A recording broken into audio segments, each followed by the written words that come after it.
नमस्कार, मैं हिमांशु सैनी। आप देख रहे हैं जनसंवाद। जैसा कि आज यूपी के सीएम झांसी नगर में पधार रहे हैं, यहाँ पर 328 करोड़ की 102 परियोजनाओं का उनके द्वारा लोकार्पण किया जाएगा। उन्हें देखने के लिए यहाँ जनसैलाब मौजूद है। जहाँ ये देखिए जनसैलाब भारी प्रशासन के द्वारा भी यहाँ व्यवस्था की गई है। आशीर्वाद से हम ये धन्य करें।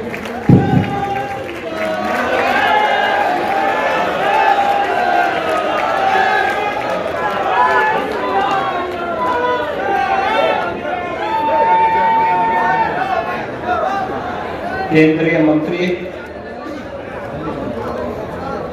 माननीय श्री भानु प्रताप वर्मा जी, उत्तर प्रदेश के विधान परिषद के माननीय सभापति कुंवर मानवेंद्र सिंह जी, लोकप्रिय सांसद श्री अनुराग शर्मा जी, महापौर श्री रामतीर्थ सिंगल जी, जिला पंचायत के अध्यक्ष श्री पवन गौतम जी, माननीय विधायकगण श्री रवि शर्मा जी, श्रीमती रश्मि आर्य जी, श्री राजीव सिंह परिसा जी, श्री जवाहरलाल राजपूत जी, विधान परिषद की सदस्य श्रीमती रमा निरंजन जी, क्षेत्रीय अध्यक्ष श्री मानवेंद्र सिंह जी, प्रदेश सरकार के पूर्व मंत्री डॉक्टर सतीश चंद्र द्विवेदी जी, संत विलास शिवहरे जी, मुकेश शर्मा जी, जमुना प्रसाद कुशवाहा जी और आज के इस कार्यक्रम में उपस्थित झांसी के हमारे सभी विभिन्न सामाजिक, सांस्कृतिक, व्यापारिक और समाज के विभिन्न क्षेत्रों से जुड़े हुए हमारे सभी प्रबुद्धजन, उपस्थित भाइयों बहनों, मैं आप सबका आज के इस कार्यक्रम में हृदय से स्वागत करता हूं, अभिनंदन करता हूं। विधानसभा चुनावों के बाद किसी बड़े आयोजन के माध्यम से आपके साथ संवाद करने का अवसर यहां नहीं प्राप्त हो पाया था। विधानसभा चुनाव में आप सबने, झांसी के मतदाताओं ने भारतीय जनता पार्टी और प्रधानमंत्री मोदी जी के नेतृत्व पर विश्वास करते हुए प्रदेश में फिर से सरकार गठन के लिए अपना आशीर्वाद प्रदान किया। मैं इसके लिए पूरे झांसी वासियों का हृदय से धन्यवाद ज्ञापित करते हुए आज आप सबको 322 करोड़ रुपए से अधिक की इन परियोजनाओं का लोकार्पण और शिलान्यास करने का हमें यहां अवसर प्राप्त हुआ है। इसके लिए अपने सभी माननीय जनप्रतिनिधियों का मैं हृदय से उन्हें बधाई देता हूं और आप सबको इन योजनाओं के लिए आप सभी झांसी वासियों को हृदय से आपका अभिनंदन भी करता हूं। भाइयों बहनों, बुंदेलखंड कभी प्रदेश के अंदर और देश के अंदर सूखा, बदहाली, अराजकता और प्राकृतिक संसाधनों पर लूट खसोट के लिए जाना जाता था। प्राकृतिक सौंदर्य और संसाधनों से समृद्ध होने के बावजूद कुछ निहित स्वार्थी तत्वों के द्वारा बुंदेलखंड की तस्वीर बहुत खराब ढंग से प्रस्तुत किया जाता था।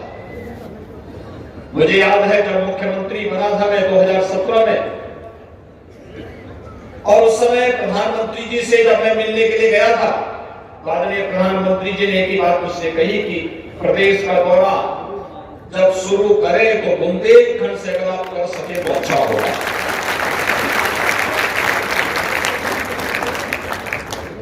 मैंने जानने का प्रयास किया कि आखिर बुंदेलखंडी क्यों, प्रधानमंत्री जी ने कहा कि जो तस्वीर बुंदेलखंड की प्रस्तुत की जाती है, बुंदेलखंड को उससे उभारना है और वहां के विकास के लिए जो कुछ भी हो सकता हो वह करने की आवश्यकता है। और भाइयों बहनों, जब मैं पहले ही दौरे पे आया था बुंदेलखंड, तो बुंदेलखंड के लिए उस समय हम लोगों ने घोषणा की थी बुंदेलखंड एक्सप्रेसवे की, और उसके बाद आज बुंदेलखंड विकास की एक नई ऊंचाइयों को छूता हुआ दिखाई दे रहा है। बुंदेलखंड एक्सप्रेसवे को प्रधानमंत्री जी ने इसी वर्ष राष्ट्र को समर्पित कर दिया है। अब चित्रकूट से दिल्ली की दूरी सचमुच 5 घंटे में तय हो जाती है। ये वही बुंदेलखंड था जहां से आवागमन अत्यंत दुर्लभ था, आज दूरी घट चुकी है, आवागमन आसान हो चुका है। बुंदेलखंड जल के लिए तरसता था, ऐसा नहीं कि यहां जल की मात्रा कम रही हो, यहां पे सरफेस वाटर पर्याप्त मात्रा में था। और हम आभारी हैं प्रधानमंत्री मोदी जी के, जब हम लोगों ने बुंदेलखंड की पेयजल की स्कीम को बनाया था, भारत सरकार ने जल जीवन मिशन को बनाया, और उसके बाद आज की स्थिति यह है कि बुंदेलखंड के हर गांव और हर घर तक शुद्ध आरओ का पानी पहुंचाने के हम नजदीक पहुंच चुके हैं, और बहुत शीघ्र बुंदेलखंड के हर घर में शुद्ध पेयजल की आपूर्ति हम लोग करेंगे। भाइयों बहनों, शुद्ध पेयजल की आपूर्ति का मतलब आधी से अधिक बीमारी का समाधान होगा। शुद्ध पेयजल की आपूर्ति का मतलब व्यक्ति को जीने के लिए, ईज ऑफ लिविंग के उस लक्ष्य को और आसान बना देना। जो तमाम प्रकार की बीमारियां होती हैं उसमें प्रदूषित जल भी एक कारण है। और भाइयों बहनों, दवा का खर्चा बचेगा, घर में जल की उपलब्धता होगी, बहन और बेटियों को जल लेने के लिए 2 किलोमीटर, 4 किलोमीटर, 5 किलोमीटर और 10 किलोमीटर पैदल नहीं जाना पड़ेगा। बुंदेलखंड की बड़ी समस्या का समाधान उससे हुआ। डिफेंस कॉरिडोर के 2 महत्वपूर्ण नोड झांसी और चित्रकूट में बन रहे हैं। भारत डायनेमिक्स का एक महत्वपूर्ण यूनिट यहां पर स्थापित हो रही है। प्रधानमंत्री जी स्वयं यहां पर आए थे और उन्होंने इसका शिलान्यास का कार्य संपन्न किया था। और भाइयों बहनों, ये कार्यक्रम निरंतर चल रहा है। आज बुंदेलखंड में बेहतर कनेक्टिविटी हुई है और उससे भी आगे बढ़ करके बुंदेलखंड के नौजवानों को नौकरी और रोजगार भी मिला है। बुंदेलखंड डकैती से मुक्त हुआ है और बुंदेलखंड में माफिया और अपराधियों का बोलबाला समाप्त हुआ है। माफिया यहां पर गरीबों की संपत्ति पर कब्जा कर लेते थे, व्यापारियों की संपत्ति को हड़प लेते थे, सत्ता की धमक दिखा करके प्रशासन को दरकिनार करके राह चलते हुए लोगों का जीना हराम करते थे, यहां के संसाधनों पर लूट खसोट करते थे। आज आप देख रहे होंगे ब्याज सहित इसकी वसूली सरकार ने प्रारंभ कर दी है। एक भी माफिया कहीं भी छुपा होगा, कोई माफिया जिसने अवैध तरीके से सरकारी संसाधनों को लूटा होगा, किसी गरीब और किसी व्यापारी की संपत्ति पर कब्जा किया होगा, अगर अभी तक खाली नहीं हुआ है और ब्याज सहित उसको खाली करवाने की तैयारी चल रही है। व्यापक पैमाने पर हम लोगों ने इस कार्रवाई को आगे बढ़ाना प्रारंभ कर दिया है। 2017 के पहले ये माफिया गरीबों के लिए, व्यापारियों के लिए संकट बने थे और सत्ता का धमक दिखा करके प्रशासन और पुलिस को भी प्रताड़ित करते थे। आज वही पुलिस इन माफियाओं के लिए काल बनकर के उतर चुकी है अब। और भाइयों बहनों, अब इनकी संपत्ति को जब्त करके उन्हीं गरीबों के लिए आवास बनाने का कार्य उनकी संपत्तियों पर करेंगे, महिला संरक्षण गृह बनाएंगे, और उस संपत्ति का उपयोग बुंदेलखंड के विकास के लिए करेंगे। जिस बुंदेलखंड के विकास के लिए सबसे बड़े ग्रहण थे, उसी संपत्ति का उपयोग करते हुए यहाँ के विकास को आगे बढ़ाने का कार्य भी करेंगे। और इसीलिए आज मैं आपके बीच आया हूं आपसे कहने के लिए, प्रबुद्ध जनों से संवाद बनाने के पीछे का उद्देश्य भी यही है कि बुंदेलखंड पर्यटन और निवेश का एक बेहतरीन गंतव्य बन सकता है भी। हर प्रकार के टूरिज्म के लिए बहुत स्थान है, बहुत स्पेस है। अभी आपने देखा कि हम लोगों ने जिलाधिकारी झांसी के द्वारा लिखी गई एक कॉफी टेबल बुक का लोकार्पण किया है, जो यहाँ के पर्यटन विकास से संबंधित है। क्या संभावनाएं यहाँ पर है। इस कॉफी टेबल बुक का हमने यहाँ पर अभी लोकार्पण भी यहाँ पर अभी विमोचन किया है। विमोचन की कार्रवाई इस बात को बताती है कि अकूत संभावना वाला क्षेत्र है बुंदेलखंड, और झांसी तो है उसका हृदय स्थल। झांसी, जिस झांसी ने देश की आजादी के लिए महारानी लक्ष्मीबाई के नेतृत्व में देश की आजादी के लिए उस समय अपने आप को बलिदान किया था, महारानी लक्ष्मीबाई के उस पराक्रम को कौन भारतीय भुला सकता है। मातृभूमि के लिए हम सबकी क्या जिम्मेदारी होनी चाहिए।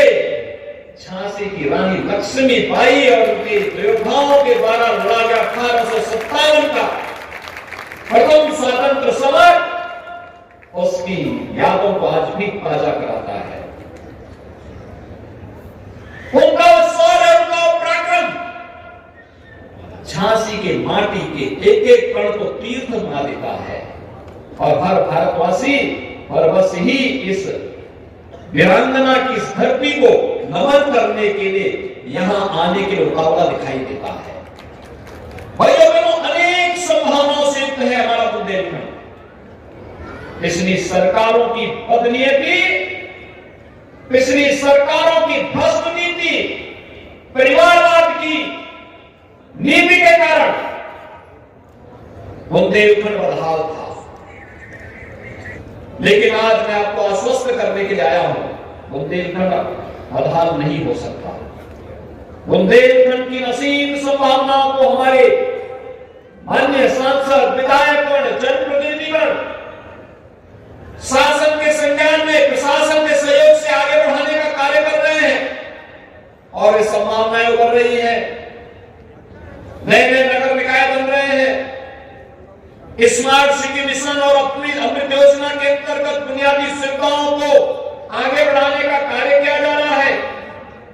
कोई सोचता था कि शहरी क्षेत्र में भी गरीबों के लिए आवास की सुविधा प्राप्त होगी, लेकिन भाइयों बहनों, आज न केवल गरीबों के लिए आवास की सुविधा, बल्कि जिस गरीब के पास शौचालय नहीं था, खुले में शौच करता था, उस हर परिवार को भी एक एक शौचालय उपलब्ध करवाने का कार्य कर दिया गया है। कोई सोचता था फ्री में विद्युत के कनेक्शन मिलेंगे, कोई सोचता था फ्री में रसोई गैस का कनेक्शन मिलेगा, कोई सोचता था कि नगरीय क्षेत्रों में भी तकनीक का उपयोग करते हुए इंटीग्रेटेड ट्रैफिक मैनेजमेंट और सेफ सिटी के साथ उसको जोड़ने का कार्य होगा। लेकिन एक कार्य आज बखूबी बुंदेलखंड में झांसी से प्रारंभ हो चुका है। सेफ सिटी और आईटीएमएस के अंतर्गत यहां पर इंटीग्रेटेड ट्रैफिक मैनेजमेंट सिस्टम लागू हो रहा है। ऑटो मोड पर सारी चीजें, सारा ट्रैफिक चलता हुआ दिखाई देगा। लोगों को जाम में नहीं फंसना पड़ेगा। किसी चोर उचक्के अपराधी का दुस्साहस नहीं कि वहां चलते हुए किसी व्यापारी को, किसी बेटी को छेड़ सके, क्योंकि जैसे उसने दुस्साहस किया वो कैमरे में कैद हो जाएगा और कंट्रोल रूम अगले चौराहे पर पहले से पुलिस को सूचना देगी, और जब तक ये अपराधी वहां तक पहुंचता है तब तक पुलिस उसका रास्ते में काम तमाम कर चुकी होगी। वो नहीं कर पाएगा क्योंकि एक एक चीज कैमरे में कैद होगी। सुरक्षा का माहौल देना इस सरकार का काम है। और भाइयों बहनों, पिछले 5 वर्षों के अंदर आप सबने सरकार बनाई, प्रधानमंत्री मोदी जी का मार्गदर्शन रहा। आज प्रदेश के अंदर सुरक्षा का एक बेहतरीन माहौल है। आज प्रदेश में दंगे नहीं होते, प्रदेश में अराजकता नहीं, प्रदेश में गुंडागिर्दी नहीं। और पहला चुनाव था आजादी के बाद का जो कानून व्यवस्था के मुद्दे पर लड़ा गया, ये पहली बार हुआ है। एक कारण है, जनता जनार्दन स्वयं जब ठान लेती है तो वह कुछ भी तय कर सकती है। और प्रबुद्ध समाज इस ओपिनियन मेकिंग के लिए हमेशा जब तैयार अपने आप को करता है तो समाज उस सकारात्मक और विकास की सोच के साथ आगे बढ़ता है। वही विकास की सोच जो हम सबके जीवन में परिवर्तन लाएगी।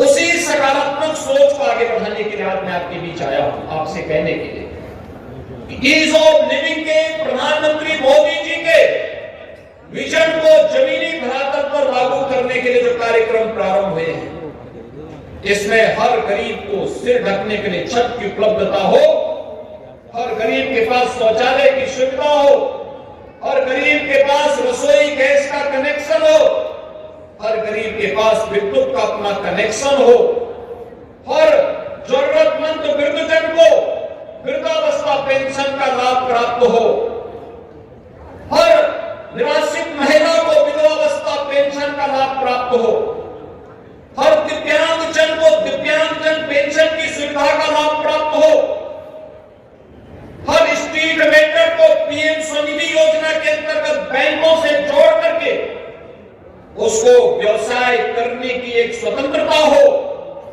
पूंजी के लिए उससे साहूकारों के अधीन न रहना पड़े, इस प्रकार की व्यवस्था हो। तो परंपरागत उद्यम को बढ़ावा देने के लिए वन डिस्ट्रिक्ट वन प्रोडक्ट और विश्वकर्मा श्रम सम्मान जैसी योजनाओं को लागू करके हम कार्य करेंगे तो भाइयों बहनों व्यापक पैमाने पर कार्य हो सकता है, रोजगार का सृजन हो सकता है। और उस रोजगार सृजन की दिशा में जो कार्य प्रारंभ हुए हैं, बुंदेलखंड तो उसका उदाहरण बना है। बुंदेलखंड में महिला स्वयंसेवी समूह में भलेजी मिल्क प्रोड्यूसर जैसी संस्थाओं ने एक आदर्श प्रस्तुत किया है। मन की बात में प्रधानमंत्री जी झांसी की उस बेटी की तारीफ करते हैं जिसने अपने घर की छत में ही अपना किचन गार्डन के माध्यम से ड्रैगन फ्रूट और स्ट्रॉबेरी का उत्पादन करने का कार्य इसी बुंदेलखंड की धरती पे किया। यह कार्य बुंदेलखंड में सब कुछ हो सकता है, लेकिन उन असीम संभावनाओं को आगे बढ़ाने के लिए इससे पहले सरकारें तैयार नहीं थी। आज सरकार का थोड़ा प्रोत्साहन मिल जा रहा है तो वही संभावनाएं उभर करके सामने आ रही हैं और बुंदेलखंड को एक नई पहचान दिला रही है।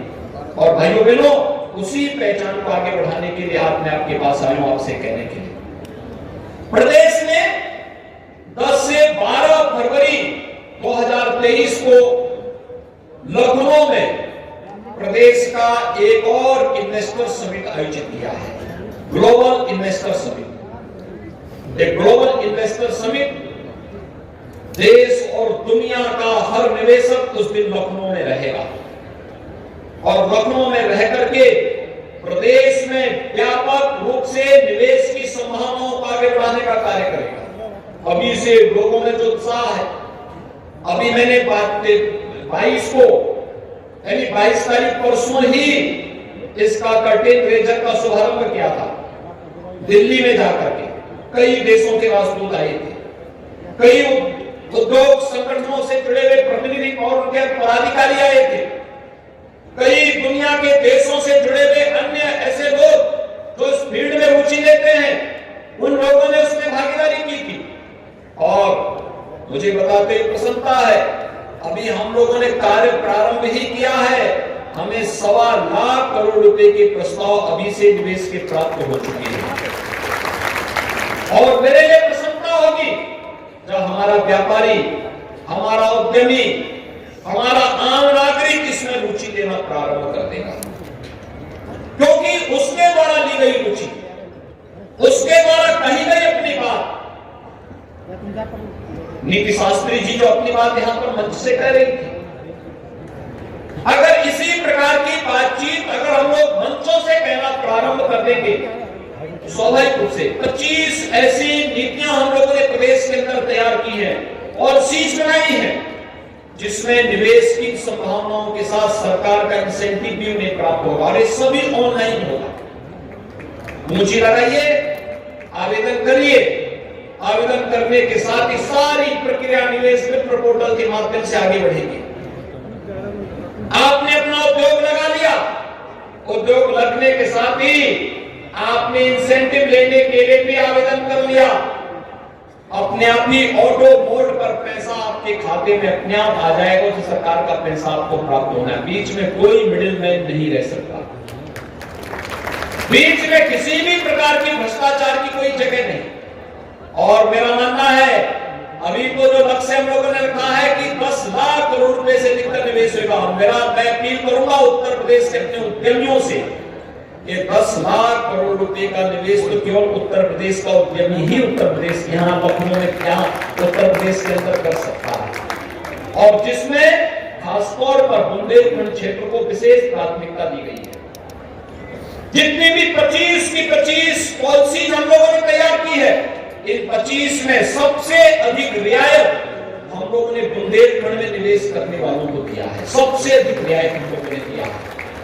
और भाइयों बहनों मैं चाहूंगा उस दिशा में उस नए कार्यक्रम के साथ अगर हर व्यक्ति थोड़ा भी प्रयास करेगा, मैं अपने जनप्रतिनिधियों से भी कहूंगा कि वे भी प्रोत्साहित करें, सभी उद्यमियों से कहूंगा हमारे लिए एक स्कूल बनना भी निवेश है, हॉस्पिटल बनना भी निवेश है, नर्सिंग और फार्मेसी का कॉलेज बनना भी निवेश है, कोई कन्वेंशन सेंटर बनाने का भी निवेश है, और परंपरागत उद्यम को आगे बढ़ाना।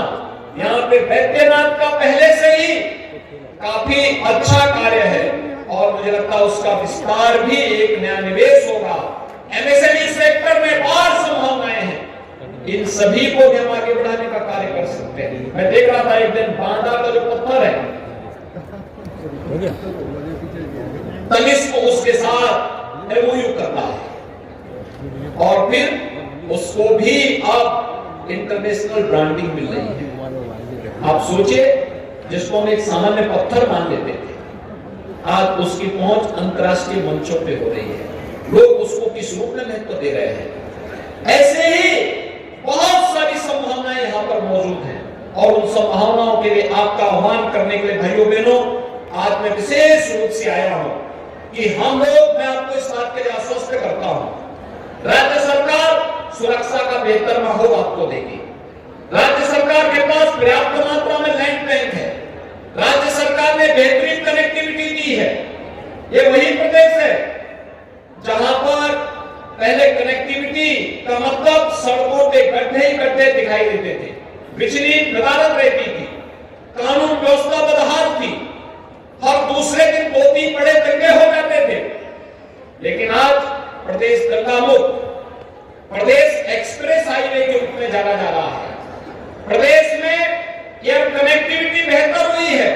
बहुत शीघ्र हम लोग चित्रकूट का एयरपोर्ट भी प्रारंभ करने जा रहे हैं और बहुत शीघ्र प्रदेश के अंदर उन सभी संभावनाओं को लेकर जब कार्य करने जा रहे हैं जो प्रदेश के अंदर निवेश की संभावनाओं को और तेज कर सके। लेकिन इसमें रुचि लेनी पड़ेगी प्रदेश के उद्यमियों को, व्यापारियों को, हर एक तबके को। मैंने जो कहा कि किसी भी उस सेक्टर में और उसको रोजगार के साथ जोड़ना, हर एक व्यक्ति को उस कार्यक्रम के साथ जोड़ना, अगर हम ये कार्य कर लेते हैं तो भाइयों बहनों बुंदेलखंड एक बार फिर से, जो बुंदेलखंड जिसमें असीम संभावनाएं हैं, उस असीम संभावनाओं को प्रधानमंत्री मोदी जी के विजन के अनुरूप हमें आगे बढ़ाने में मदद मिलेगी। और मेरा पूरा विश्वास है कि बुंदेलखंड में आप सभी प्रबुद्धजन रुचि लेकर के अपने अनुरूप योजना बना करके आप प्रशासन को दीजिए, जनप्रतिनिधियों को दीजिए, प्रशासन शासन को उपलब्ध कराएगा और हम लोग इन कार्यक्रमों को आगे बढ़ाने का कार्य करेंगे। आज के इस अवसर पर जब यहाँ पर 322 करोड़ रुपए से अधिक की परियोजनाओं का लोकार्पण और शिलान्यास का कार्यक्रम हो रहा है, यह अलग अलग सेक्टर से जुड़ी हुई से भी है, ग्रामीण विकास से भी है, नगरीय विकास से जुड़ी हुई भी है, स्मार्ट सिटी मिशन से भी जुड़ी हुई योजनाएं हैं, अमृत योजना से जुड़ी हुई भी योजनाएं भी हैं। विकास की उन तमाम अन्य संभावनाओं को आगे बढ़ाने वाली है। आप सबको इस बात के लिए आश्वस्त देने के लिए नगरीय क्षेत्रों की तस्वीर को बदलने का काम स्मार्ट सिटी मिशन ने किया है। 2017 के पहले जब झांसी में आते थे, नगर निगम में गंदगी देखने को मिलती थी, नगर निकायों में व्यापक गंदगी देखने को मिलती थी, लेकिन आज स्वच्छता के एक मानक को तय किया है झांसी ने भी, अन्य नगर निकायों ने भी। इसमें और बेहतरीन करने की आवश्यकता है और भी मानते हैं, लेकिन उसके लिए जब इन नगर निकायों में भी केंद्र और प्रदेश सरकार की तरह डबल इंजन की सरकार के साथ साथ ट्रिपल इंजन की सरकार काम करती हुई दिखाई देगी, तो भाइयों बहनों, विकास और बुनियादी सुविधाओं की गति को और तेज करने में मदद मिलेगी। अब वो समय गया कि स्थानीय निकाय कोई और, राज्य कोई और केंद्र कोई और, आपस में तालमेल न हो तो विकास तो बाधित होगा। इसलिए एक समन्वय और तारतम्यता बनी रहे, उसके लिए स्थानीय निकाय, राज्य और केंद्र तीनों जब एक विचारधारा के लोग हों तो विकास की गति को तेजी के साथ आगे बढ़ाने में मदद मिलेगी। और उसके लिए आपको आश्वस्त करने के लिए आज मैं आपके बीच आया हूं, आपसे कहने के लिए कि राज्य सरकार विकास के कार्यक्रमों को तेजी के साथ आगे बढ़ाने के लिए पूरी तत्परता के साथ आपके साथ मिलकर के कार्य करेगी। हमारे जनप्रतिनिधिगण पूरी मजबूती और प्रतिबद्धता के साथ, पूरी संवेदनशील तरीके के साथ इन कार्यक्रमों को आगे बढ़ाने के लिए कार्य कर रहे हैं। आप सभी का मैं इस संबंध में सहयोग चाहूंगा कि आप सभी भी इसमें रुचि लें और विकास की इस प्रक्रिया के साथ जुड़ते हुए इन नगर निकायों की तकदीर और तस्वीर को बदलने के लिए किए जा रहे प्रयास में भी अगर हमारे स्थानीय प्रबुद्धजन योगदान दे सके तो भाइयों बहनों, हमारे नगर निकाय देश के अंदर एक मॉडल के रूप में प्रस्तुत हो सकते हैं और उस मॉडल को प्रस्तुत करने की दिशा में हम सब मिलकर के कार्य आगे बढ़ा सकेंगे। इस विश्वास के साथ मैं आज झांसी के सभी प्रबुद्धजनों को, पार्टी के सभी पदाधिकारियों को, अपने सभी माननीय जनप्रतिनिधियों को इस बात के लिए धन्यवाद दूंगा कि उन्होंने प्रधानमंत्री मोदी जी के विकास के एजेंडे को राज्य सरकार के साथ मिलकर के आगे बढ़ाने में रुचि ली। आज इसी का परिणाम है बुंदेलखंड तेजी के साथ विकास के पथ पर अग्रसर होकर के विकास की एक नए प्रतिमान को आगे बढ़ाता हुआ दिखाई दे रहा है। इन असीम संभावनाओं को, चाहे वह पर्यटन के क्षेत्र में हो, चाहे वह शासन के जुड़े हुए यहाँ पर औद्योगिक निवेश का हो, चाहे यहाँ की बेहतरीन कनेक्टिविटी का हो, चाहे यहाँ के प्राकृतिक संसाधनों को यहाँ के विकास में उपयोग करने को लेकर के हो, इन सभी को हम पूरी मजबूती के साथ आगे बढ़ाने का कार्य करेंगे। इस विश्वास के साथ मैं एक बार फिर से आप सभी झांसी वासियों को भारतीय जनता पार्टी की सरकार पुनः गठित करने के लिए हृदय से धन्यवाद ज्ञापित करते हुए आप सभी को आज 322 करोड़ रुपए की योजनाओं के लिए हृदय से बधाई और शुभकामनाएं देते हुए अपनी वाणी को यहीं पर विराम देता हूं। धन्यवाद। जय हिंद। बहुत बहुत धन्यवाद और आभार माननीय आपके प्रेरणादायी उद्बोधन के लिए। अब मैं मंडलायुक्त महोदय डॉक्टर आदर्श सिंह तथा जिलाधिकारी महोदय श्री रविंद्र कुमार जी से अनुरोध करूंगी कि माननीय मुख्यमंत्री जी को ये प्रतीक चिन्ह भेंट करें जिसमें कि वीरांगना झांसी की रानी का चित्र अंकित है। साथ ही साथ माननीय श्री पवन कुमार गौतम जिला पंचायत अध्यक्ष को धन्यवाद ज्ञापन के लिए आमंत्रित करूंगी। बुंदेलखंड की इस स्वर्ण भूमि पर महारानी लक्ष्मीबाई, वीरांगना झलकारी बाई और दत्ता ध्यानचंद की इस नगरी में आज प्रबुद्ध वर्ग सम्मेलन एवं तमाम विकास परियोजनाओं के शिलान्यास लोकार्पण कार्यक्रम में पधारे इस प्रदेश के यशस्वी मुख्यमंत्री आप लोगों के लिए बहुत बहुत शुक्रिया। इस कार्यक्रम को प्रस्तुत करके है ना, योगी जिस तरह से कार्यप्रणाली चल रही है, बहुत ही सुंदर कार्य कर रहे हैं, जिससे अपराधियों पर लगाम लग चुका है। जो पहले व्यापारी तरफ से गुंडे माफियों का राज रहता था, तो योगी के आने के बाद ये काम योगी ही कर सकते हैं और कोई नहीं कर सकता था। गुंडे माफिया सब जेल में घुस चुके हैं, या तो जेल के अंदर है या फिर वो सरेंडर कर चुके हैं। इस तरह से जो काम किया उन्होंने बहुत ही शानदार, पूरे देश को योगी जैसे नेताओं की आवश्यकता है आजकल। बाबा का बुलडोजर जिंदाबाद। बाबा का बुलडोजर जिस तरह से दौड़ रहा है, इससे गुंडे माफिया सभी लोग बिल्कुल त्रस्त हो चुके, सतर्क हो गए। जय जय श्री राम, भारत माता की।